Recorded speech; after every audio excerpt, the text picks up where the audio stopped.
Fidèles auditeurs de Congo Vision, bonjour. Ravi de vous retrouver ce samedi 30 juillet 2011. Merci d'écouter cette édition de la radio Congo Vision qui émet des États-Unis d'Amérique. L'avènement du président Barack Obama au pouvoir en Amérique a suscité beaucoup d'espoir dans le milieu africain.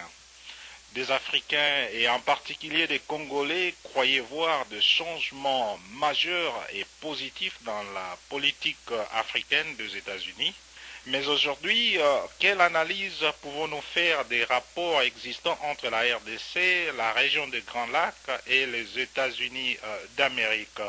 Congo Vision a fait appel à quelques activistes congolais basés en Amérique pour parler de la position de l'administration Obama, du lobby congolais en Amérique, des enjeux internationaux de la crise congolaise et des défis auxquels les Congolais sont butés pour faire passer leur message aux tenants du pouvoir américain. Nous avons donc pour vous trois invités, Jacques Bahati, activiste de droits humains et analyste politique du réseau Afrique, Foi et Justice. En anglais, c'est Africa Faith and Justice Network. Il est basé à Washington, D.C. Nous avons également M. Prosper Bundinguié. Lui, c'est un ardent activiste de droits humains. Il est détenteur d'une licence en droit de l'université de Makerere de l'Ouganda et il maîtrise en droit international comparé de George Washington University ici à Washington aux États-Unis. Notre troisième et dernier invité, c'est Kambale Moussavouli, qu'on ne présente plus. Il est donc membre de Friends of the Congo, un activiste de droits humains connu un peu partout en Amérique pour ses efforts pour la sensibilisation de l'opinion américaine sur la crise au Congo. Je m'en vais donc saluer mes invités. Bonjour Prosper, bonjour Jacques, bonjour Kambale. Bonjour, bonjour. Alors commençons par savoir l'état du lobby congolais en Amérique. Comment se porte le lobby congolais en Amérique, vous qui êtes sur terrain? Monsieur Kambale. J'aimerais tout d'abord dire à nos internautes, à tout le monde qui va suivre cette émission, que je suis en train d'avoir une conversation avec des anglophones, des Congolais qui habitent en Amérique depuis plusieurs années. Donc ne leur tenez pas rigueur en ce qui concerne la forme. Je sais que nous, Congolais, nous aimons beaucoup plus insister sur la forme plutôt que sur le fond. Je vous demande de vous focaliser sur le fond plutôt que sur la forme. Allez-y, monsieur Kambale. Oui, pour le lobby ici en Amérique, il y a beaucoup de gens depuis les années 90, même avant que le Congo ne devienne Congo quand c'était Zaïre, des aînés qui ont travaillé pendant des années pour amener l'information au peuple américain. Mais la difficulté a toujours été de sensibiliser le peuple américain de jour le jour, le peuple américain ordinaire, comme je le dis. Et ça fait à peu près 2 ou 3 ans avec une coalition des organisations congolaises à Washington, notamment Africa Faith and Justice Network, Congo Global Action, Friends of the Congo et d'autres Congolais. Nous avons pu quand même arriver à mobiliser les jeunes Américains, les étudiants américains, à savoir la réalité qui se trouve au pays et pouvoir utiliser le mouvement Obama, Yes We Can, ou pour pouvoir avoir l'oreille du gouvernement américain pour faire une différence sur la situation des Grands Lacs. Est-ce que le gouvernement écoute le peuple congolais? Ils savent que nous sommes en train d'organiser, mais pour le moment, leur opinion politique ou leur décision par rapport au Grand Lac n'a pas encore beaucoup été changée. Où les pays agresseurs, notamment le Rwanda et l'Ouganda, continuent à recevoir l'aide internationale, l'aide de l'Amérique et de la Grande-Bretagne.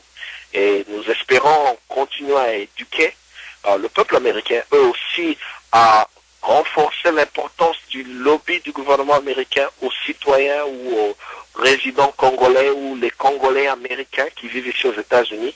Nous pourrons pourrions avoir quand même une force. 62 000 Congolais en Amérique, c'est beaucoup.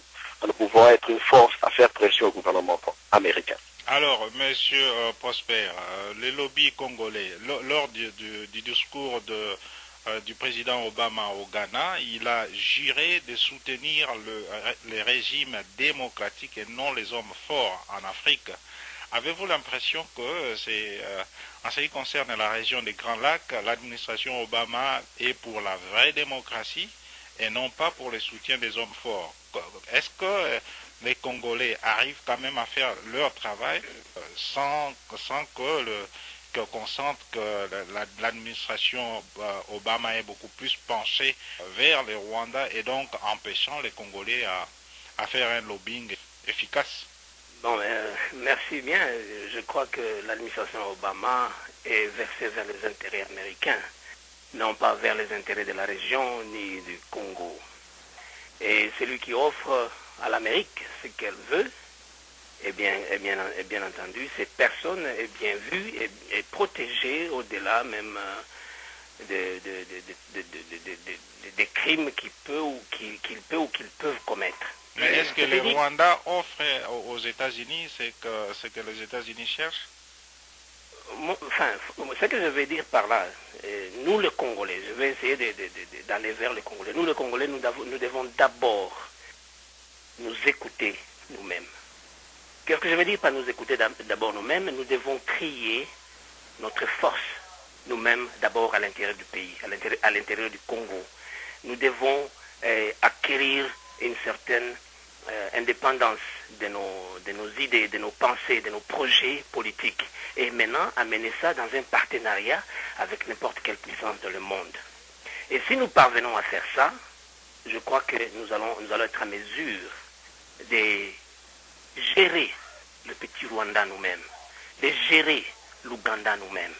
Parce qu'en fait, quand vous entrez dans le cœur des Américains, des Britanniques, ils sont toujours forcés à dire, écoutez, nous n'avons pas de partenaires au Congo qui peut suivre ce que nous voulons faire. En fait, en quelque sorte, ils nous remettent souvent devant nos responsabilités. Nos responsabilités envers notre pays, nos responsabilités envers notre peuple. Mais le gouvernement, est-ce que le gouvernement n'est pas le partenaire indiqué? Le partenaire indiqué, mais à plusieurs reprises, ce partenaire-là arrive à faillir à ses obligations.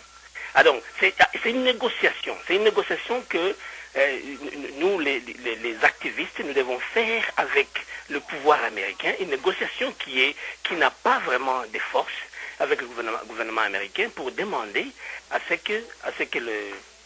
nous demandons à ce que le pouvoir puisse nous aider à contrôler les puissances régionales comme le Rwanda, comme l'Ouganda, qui sont en train de faire des choses contre nous. Mais en réalité, nous Congolais nous-mêmes, nous devions nous structurer, nous organiser efficacement pour faire face à cette influence, à cette évasion que nous subissons, non seulement du Rwanda et de l'Ouganda, mais aussi de l'Angola. Et peut-être bientôt des autres pays qui nous entourent.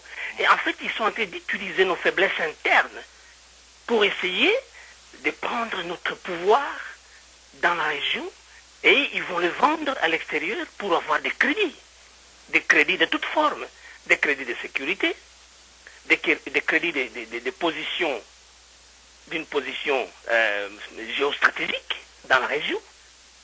Voilà à peu près la manière dont je vois les rapports que nous avons avec les États-Unis. Monsieur Jacques, comment vous interprétez la position de l'administration Obama face à la crise au Congo? Merci d'abord pour cette opportunité de nous donner par Congo Vision. J'aimerais savoir d'abord ce que fait le Congo avant de savoir ce que fait les gouvernements américains. Si nous parlons du Congo, nous devons parler de nos propres intérêts. Et cela pour dire que le gouvernement des États-Unis cherche ses intérêts et non pas les intérêts du Congo.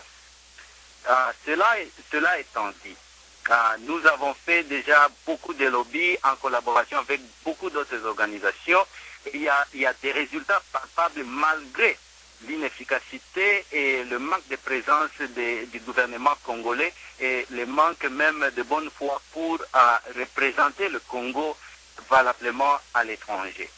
En 2006, Obama, quand il était sénateur, il a sponsorisé une loi qui s'intitule Aide humanitaire, sécurité et démocratie en RDC et qui est devenue loi publique comme référence 109456 qui pratiquement détaille la vision d'Obama pour la RDC.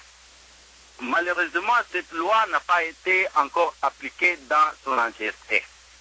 Aussi, le plus récemment, en 2010, le Congrès américain a passé la loi 111-203 et dans cette loi, la section 1502 qui parle des minerais de conflit est un effort du gouvernement américain par le lobby fait par le Congolais et beaucoup d'organisations internationales pour amener un peu de solution au conflit de minerais qui existe au Congo. Au mois de février de cette année-ci, la sénatrice Ellen Colbert de Californie a introduit une loi SB 86.1 pour demander à l'État de la Californie de ne pas faire de contrats avec des compagnies américaines qui n'observent pas la loi fédérale que j'ai mentionnée, donc la loi sur les minerais de conflit. Et la semaine passée, le sénateur Dick Durbin de l'État d'Illinois a parlé de la crise congolaise à Holocaust Museum et en même temps, il y avait d'autres événements sur le Congo toute la semaine, même depuis le 30 juin, pour dire que le profil du Congo est déjà élevé par les lobbies faits par les Congolais et beaucoup d'autres organismes et le gouvernement des États-Unis a compris et a parlé. Il suffit seulement que le gouvernement congolais puisse s'élever et dire que nous sommes présents et nous sommes prêts à travailler. Un petit pays comme le Rwanda, son profil est plus grand que le nôtre parce que le président rwandais, il essaie de travailler d'une façon efficace plus que le gouvernement congolais et le résultat est qu'il continue à recevoir de l'aide malgré que la loi 109-45-6 interdit le gouvernement américain même d'aider militairement les pays qui sont impliqués dans les conflits